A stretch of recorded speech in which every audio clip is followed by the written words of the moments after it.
We are starting with some breaking news coming in from West Asia. More than 3 hours since speculation sparked over the fate of Yahya Sinwar, the Hamas chief. There is no word from Hamas on the status of its leader, and the Israeli cabinet, on the other hand, has been told that Sinwar has been most likely killed. Israeli Defense Minister tweeted, and I'm quoting from it, "We will reach every terrorist and eliminate them."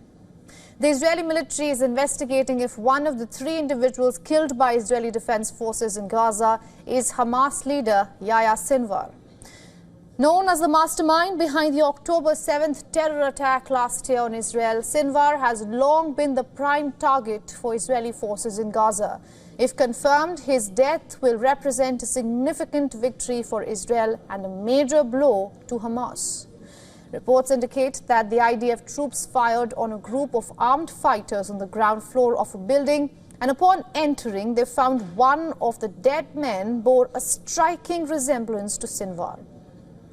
Speculation around Sinwar's death quickly spread online. Israeli military officials say that they are still working to confirm the identity of the body through DNA and fingerprint evidence. The IDF also clarified that no hostages were present in the area. Israeli media reports that the incident in question took place on Wednesday and that the IDF troops operating in the area did not know that Hamas leader Yahya Sinwar was there. Troops spotted several fighters enter a building and a strike was ordered against it, which then collapsed the structure. Only after Israeli soldiers arrived to inspect the damage that they realized that one of the killed strongly resembles Sinwar, as we told you. Earlier, it was reported that Sinwar is using hostages as human shields. This was reported by Israel, and there have been quite a few times, in fact, when the IDF came close to locating Sinwar, but before they could reach the place, the Hamas leader had changed his position. Now, Sinwar's possible death follows months of high-profile assassinations of key figures linked to Hamas and other hostile groups. As one of Israel's most wanted targets, Sinwar is believed to have been hiding in the extensive network of tunnels that Hamas has built beneath Gaza. His elimination will bolster Israeli Prime Minister Benjamin Netanyahu's position and also validate IDF's targeted operations against Hamas's leadership.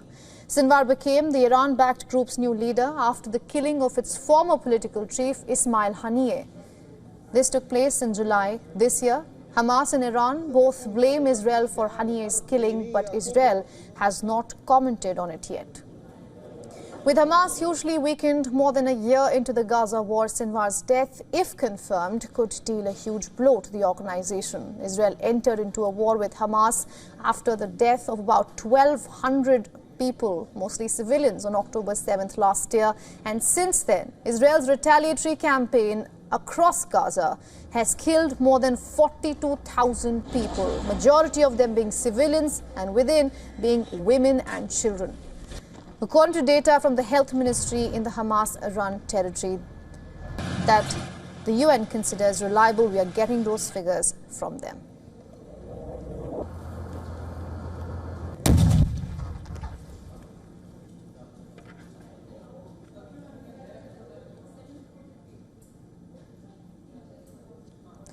And to get us some perspective, we are being joined by Hino Klink, defense expert from Washington, D.C. Mr. Klink, thank you so much for joining us on this broadcast. I have to ask you, in case the Hamas chief has been killed, how will it affect the multi-front war in West Asia?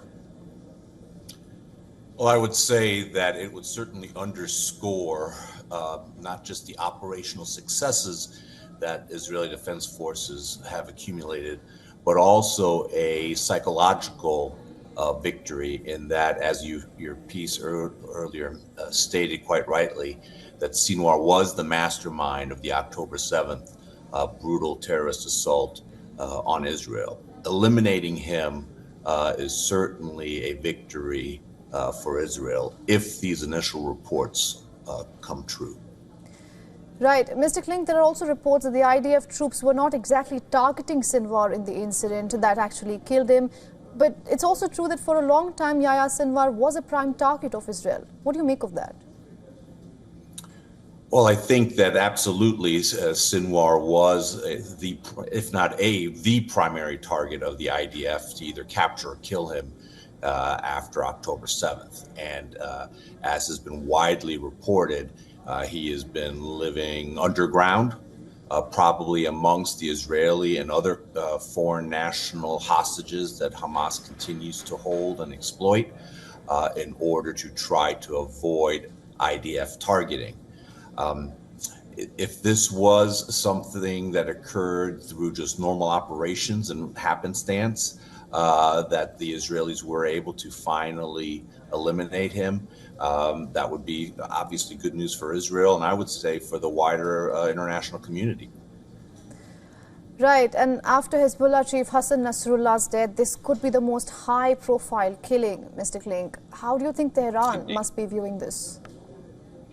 Well, I think Iran, as well as all of its terror proxies in the regions, whether it's Hamas, Hezbollah, or the Houthis, are very well aware now that Israel's reach is long and Israel's reach is deep in that it has eliminated the political leadership of Hamas, Haniyeh, when he was visiting Iran. It has eliminated senior Iranian Revolutionary Guard Corps officers. It has, in essence, eliminated the entire Hezbollah command structure, and it has been able to launch long-range strikes against the Houthis. So, in the post-October 7th world, Israel has established, hopefully, a new deterrent in the region to try to avoid attacks such as those we saw on October 7th.